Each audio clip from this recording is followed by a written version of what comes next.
madre me torturaba sacándome las uñas. Cada vez que veía algo sucio en la casa o si fallaba con un examen en la escuela, ella presionaba mi uña con un alicate, la tomaba con fuerza y la levantaba hasta que saliera volando. El dolor era tan intenso, pero tenía prohibido gritar o llorar.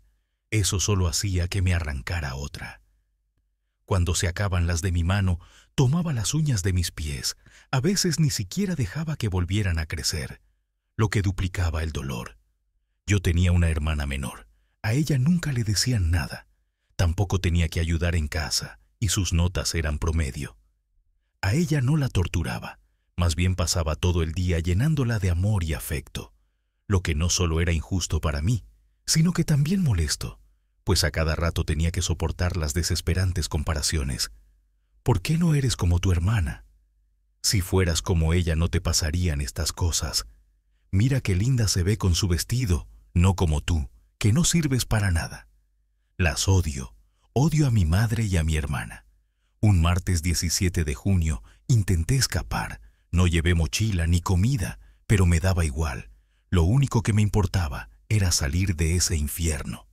Lastimosamente no lo logré. Mi madre ya estaba afuera esperándome con los brazos cruzados. Al otro lado me observaba mi hermana. Ella fue la que se dio cuenta y le avisó.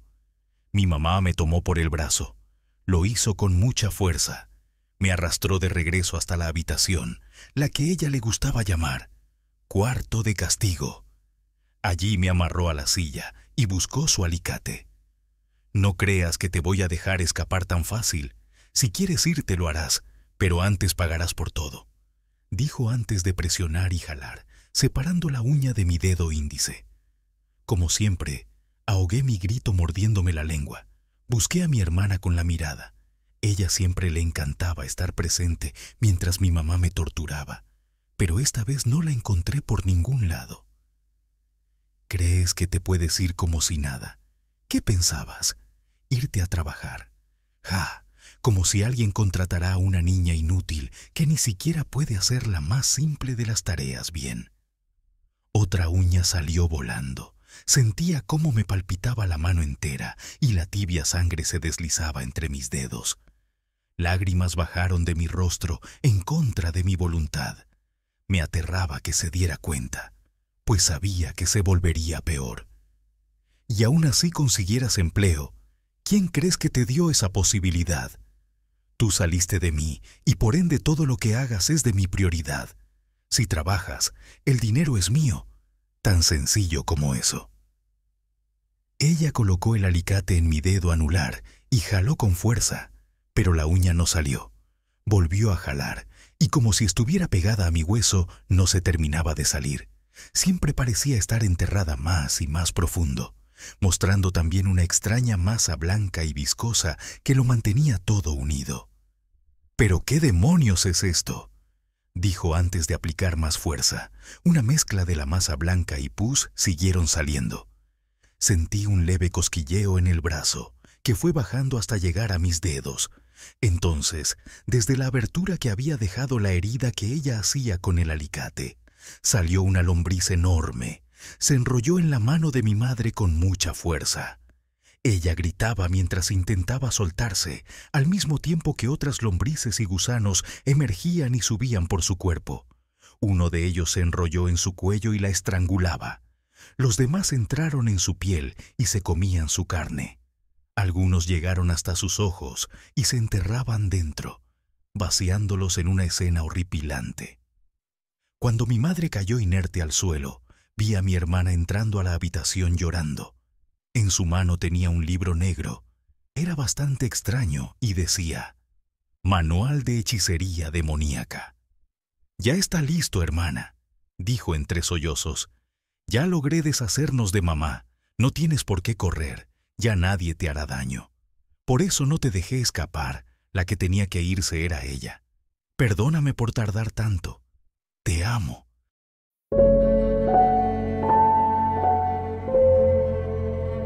Fue en México, en un pueblo pequeño, donde las calles empedradas y los callejones oscuros guardan secretos que nadie se atreve a contar en voz alta.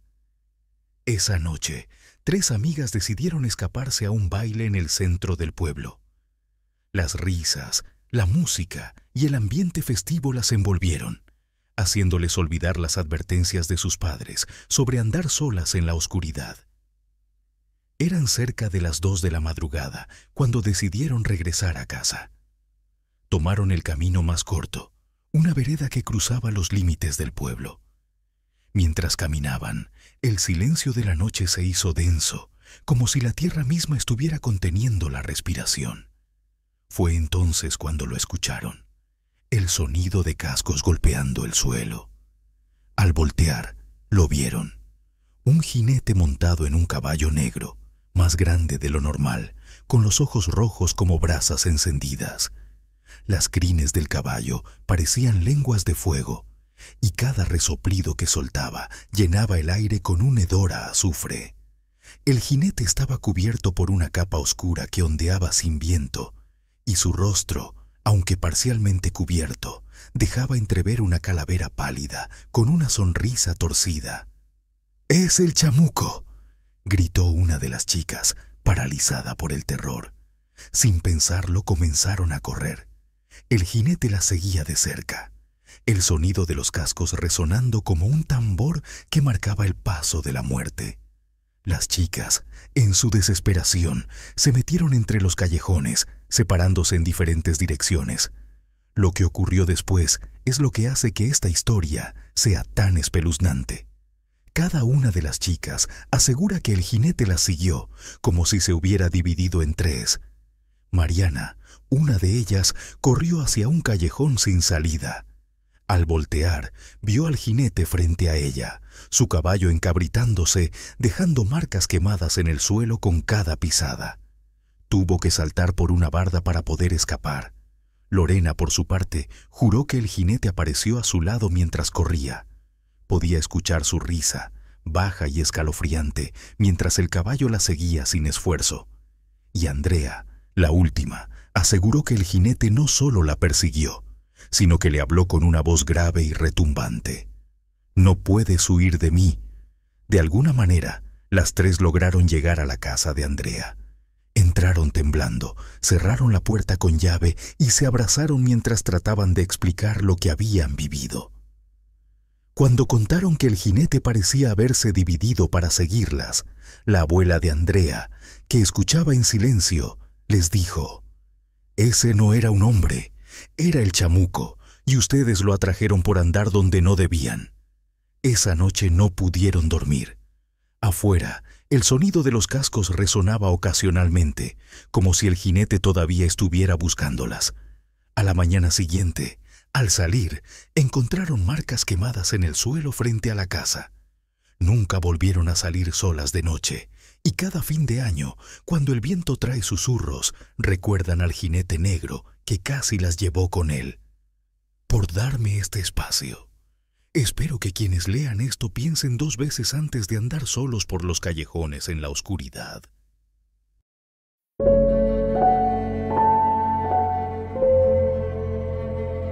El día que murió mi padre fue un golpe tan brutal que apenas podía respirar. No quería estar cerca de nadie, ni soportar las miradas de compasión. Salí de casa sin rumbo y terminé en un parque cercano. Era un lugar que nunca frecuentaba, pero en ese momento no me importaba. Solo quería estar sola. La noche era fría y el parque estaba desierto. El único sonido era el crujir de mis pasos en las hojas secas. Me senté en una banca oscura, intentando calmarme, cuando lo escuché. El sonido de una sierra eléctrica a lo lejos. Al principio lo ignoré, pensando que tal vez alguien estaba trabajando cerca, pero el ruido era irregular, como si la máquina se atascara cada tanto. Luego vino algo más. Un grito, largo, desgarrador y lleno de un dolor que helaba la sangre. Mi piel se erizó. Miré a mi alrededor, pero no vi a nadie. Solo estaba yo bajo la luz tenue de un farol que parpadeaba. Decidí no moverme. Tal vez estaba imaginando cosas, pensé. Pero entonces el olor llegó. Un hedor espeso y nauseabundo que me revolvió el estómago. Era como carne podrida, pero mucho peor, como si algo hubiera estado pudriéndose por días bajo el sol. El farol sobre mi cabeza empezó a parpadear más rápido, y justo cuando se apagó por completo, la risa rompió el silencio. No era una risa normal, era chillona, irregular, como si alguien estuviera ahogándose mientras se reía. Quise levantarme y correr, pero mis piernas se negaron a moverse. Entonces, bajo la tenue luz de la luna, la vi. Una figura delgada, cubierta con un uniforme negro de enfermera, estaba parada entre los árboles. En una mano sostenía una sierra eléctrica cubierta de algo oscuro que goteaba al suelo. No me moví. No podía. Sus ojos completamente blancos estaban clavados en mí, y su sonrisa era tan antinatural que parecía partirle la cara en dos.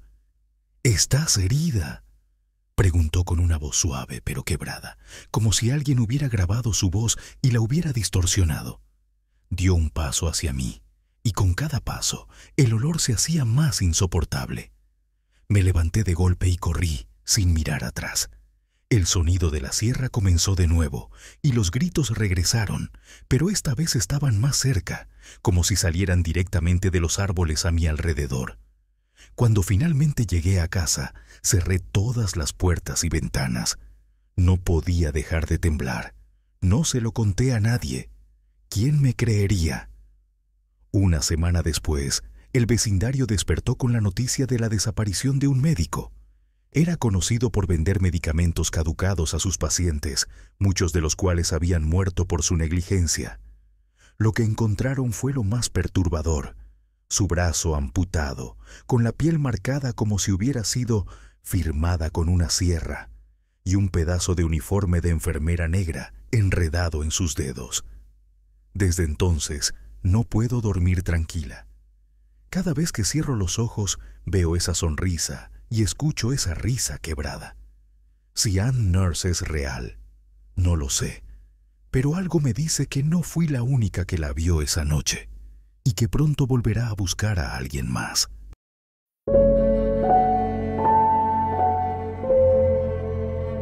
Cuando Anna vio a su hijo agonizar en una cama de hospital, supo que haría cualquier cosa por salvarlo. Gabriel, su pequeño de 7 años, había sido diagnosticado con una rara enfermedad degenerativa que avanzaba rápidamente. Los médicos no ofrecían esperanzas, solo días contados. Una noche, mientras lloraba sola en su habitación, una extraña sensación la invadió. El aire se tornó helado y las luces parpadearon. Frente a ella apareció una figura oscura, de ojos rojos que brillaban como brasas. «Puedo salvarlo», dijo con una voz profunda y resonante. Anna, aterrada pero desesperada, preguntó: «¿Qué quieres a cambio?» «Tu alma», respondió con una sonrisa perturbadora. El dolor y la desesperación nublaron su juicio. Sin dudarlo, aceptó. La figura oscura extendió su mano y Anna la tomó. En ese instante, sintió un ardor en su pecho, como si algo dentro de ella fuese arrancado. A la mañana siguiente, Gabriel despertó lleno de vida. Su color había vuelto y los médicos, atónitos, no encontraban explicación para su milagrosa recuperación. Anna sintió un alivio profundo, pero también un miedo latente por lo que había hecho. Los años pasaron y Gabriel creció sano y fuerte. Anna jamás le contó la verdad. Sin embargo, las noches se volvieron su tormento. Cada vez que intentaba dormir, escuchaba susurros, risas macabras y sentía sombras moviéndose en la oscuridad. Una noche, Gabriel encontró a su madre llorando en la sala. La abrazó, preguntándole qué le ocurría, pero Anna solo lo miró con tristeza. «Siempre recuerda que te amo», le dijo, acariciándole el rostro. Esa misma noche, mientras Gabriel dormía, Anna escuchó la misma voz que años atrás le había ofrecido el pacto. «Es hora», le dijo la figura, apareciendo frente a su cama. «Déjame despedirme de él una última vez», rogó Anna. La figura asintió, pero con una advertencia. Si intentaba revelarle la verdad, Gabriel pagaría el precio. Anna entró a la habitación de su hijo y lo vio durmiendo plácidamente.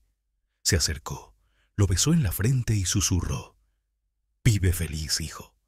Perdóname». Cuando salió del cuarto, la figura la esperaba. Sin decir palabra, extendió su mano nuevamente y Ana la tomó. En ese instante, su cuerpo cayó al suelo, sin vida. Días después, en el funeral, Gabriel encontró una carta escondida bajo la almohada de su madre. En ella, Ana le confesaba lo que había hecho, pero sin detalles oscuros, solo el inmenso amor que la llevó a sacrificarlo todo por él. Desde entonces, Gabriel lleva una vida marcada por la culpa, sintiendo que la sombra de aquel pacto lo sigue. A veces, en noches silenciosas, escucha susurros y risas en la oscuridad. Sabe que el precio de su vida fue el alma de su madre, y teme que un día la deuda vuelva a cobrarlo a él.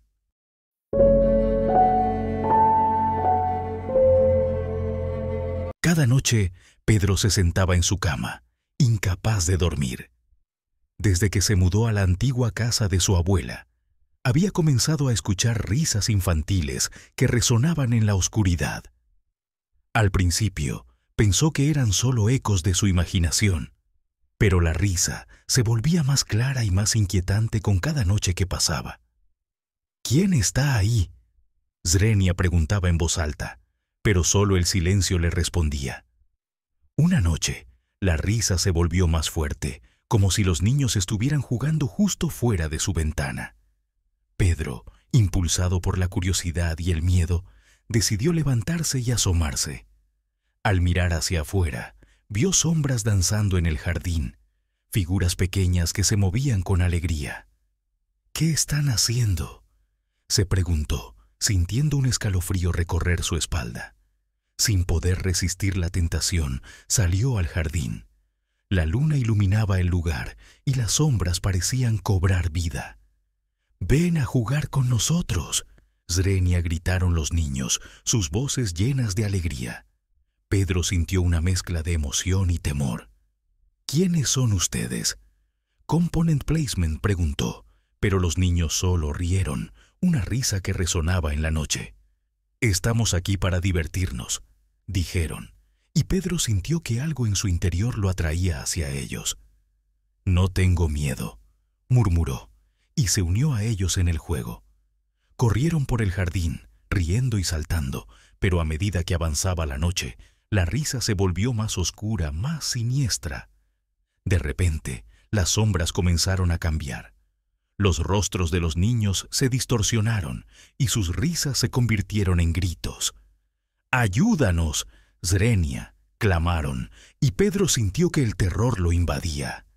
«¿Qué está pasando?», gritó, pero las sombras lo rodearon, atrapándolo en un abrazo helado.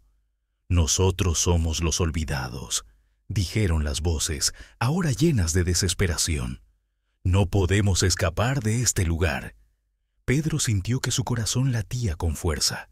«¿Cómo puedo ayudarles?», preguntó sintiendo que la compasión lo invadía. «Debes recordar nuestros nombres», respondieron, y las sombras comenzaron a desvanecerse. Con un esfuerzo, Pedro cerró los ojos y se concentró. Recordó historias que su abuela le había contado sobre los niños que habían desaparecido en el pueblo, aquellos que nunca fueron encontrados. Sus nombres eran Ana, Luis y Sofía. Swingó, y en ese instante las sombras comenzaron a brillar con una luz cálida. «Gracias», susurraron las voces, y las sombras se elevaron hacia el cielo, liberadas de su prisión. Pedro sintió una paz profunda en su corazón. La risa que antes era aterradora, ahora se transformó en un canto de despedida. «Siempre estaremos contigo», resonaron las voces, y Pedro se dio cuenta de que había ayudado a liberar a los niños perdidos. Al regresar a su habitación, la risa en la noche se convirtió en un eco de alegría en lugar de terror. Desde ese día, Pedro aprendió a escuchar las historias de aquellos que habían sido olvidados, recordando que incluso en la oscuridad siempre hay una luz que puede guiarte hacia la libertad.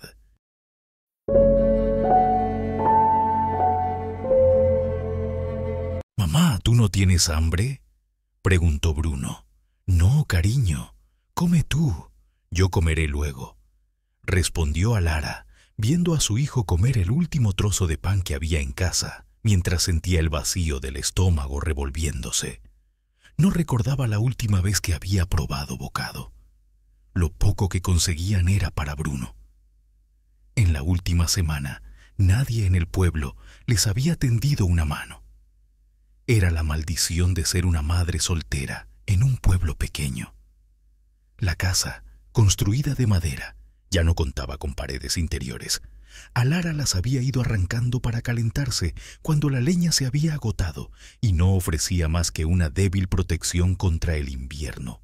La noche se había vuelto su enemiga, trayendo consigo un frío implacable, en un hogar en el que ya no quedaba nada que vender o empeñar para sacar dinero.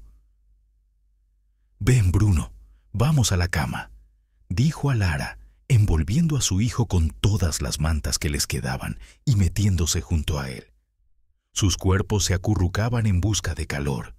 Su respiración entrecortada y el temblor de sus extremidades eran lo único que llenaba el silencio. Bruno se apretó más a su madre y cerró los ojos. «Mamá, ¿por qué hace tanto frío?», preguntó con un tono tembloroso. «Es solo una noche más fría de lo normal, cariño. Ya verás, mañana el sol saldrá y todo se calentará», respondió Alara, apretándolo más contra su pecho. «¿Crees que mañana comeremos algo mejor?», preguntó Bruno, con los ojos cerrándose lentamente. «Claro que sí, Bruno. Mañana tendremos pan fresco y sopa caliente, y tal vez hasta un poco de miel», dijo Alara, sintiendo un nudo en la garganta mientras las mentiras piadosas se deslizaban de sus labios. «¿De verdad, mamá?», insistió él, esbozando una pequeña sonrisa. «Sí, de verdad, amor. Y te prometo que pronto correrás por el campo sin este frío y sin preocupaciones», respondió Alara, acariciándole el cabello. «Me gusta eso, mamá, correr y jugar sin frío», dijo Bruno mientras su voz se apagaba y el sueño lo vencía. «Sí, mi amor, todo estará bien», susurró Alara, aunque en su corazón sabía la verdad. El viento gélido soplaba con fuerza, amenazando con derribar la casa. La temperatura descendía por minutos y, poco a poco, primero Bruno y luego Alara se quedaron dormidos. De repente, un golpe en la puerta los sobresaltó. Era fuerte, pero rítmico, como si alguien esperara a ser atendido. «Mamá, ¿quién es?», preguntó Bruno, abriendo los ojos y mirándola con miedo. «No lo sé, hijo. No te muevas», respondió Alara, levantándose con dificultad. Se acercó a la puerta y, cuando la abrió, una figura alta, envuelta en un manto negro y de piel pálida, se encontraba en el umbral. Sus ojos, oscuros y profundos, la miraban sin prisa. Llevaba una cesta que desprendía el aroma de pan fresco y frutas. «Buenas noches, Alara», dijo la mujer con una voz tranquila. Alara la miró, sin saber qué hacer ni qué decir. Bruno, al ver la cesta, se levantó de la cama y se acercó. «¿Quién es usted?», preguntó Alara, con un nudo en la garganta. «Alguien que ha venido a ayudar», respondió la mujer, entrando en la casa y depositando la cesta en la mesa. Bruno miró la comida, sus ojos llenos de asombro, y tomó un trozo de pan, devorándolo sin pensarlo. «¿Por qué hace esto? Nadie nos ayuda». Alara sintió las lágrimas arder en sus ojos. «He visto cómo han luchado. Quiero ofreceros un regalo, algo más que comida y calor. Quiero llevaros juntos a un lugar donde no pasaréis más hambre ni frío», dijo la mujer. Alara notó que el ambiente se había vuelto más cálido y por primera vez en mucho tiempo no sentía el peso del frío en sus huesos. «¿A dónde?», preguntó. «A un lugar en paz», respondió la pálida mujer. «¿Quién es usted?», inquirió Alara, sabiendo ya la respuesta. «Creo que ya lo sabes, Alara, pero si quieres saberlos, he de decirte que algunos, los que no me tienen miedo, me llaman Katrina. Otros me temen y me llaman Muerte». No hubo que decir nada más. El silencio llenó la habitación. Bruno la miró, sin entender del todo, pero confiando en su madre. Alara lo miró y supo que no había más opciones. Tomó la mano de su hijo y asintió. «Vamos con usted». Cuando los vecinos se acercaron a la casa al amanecer, encontraron a Alara y Bruno abrazados en la cama, inmóviles, pero con una sonrisa que parecía burlarse del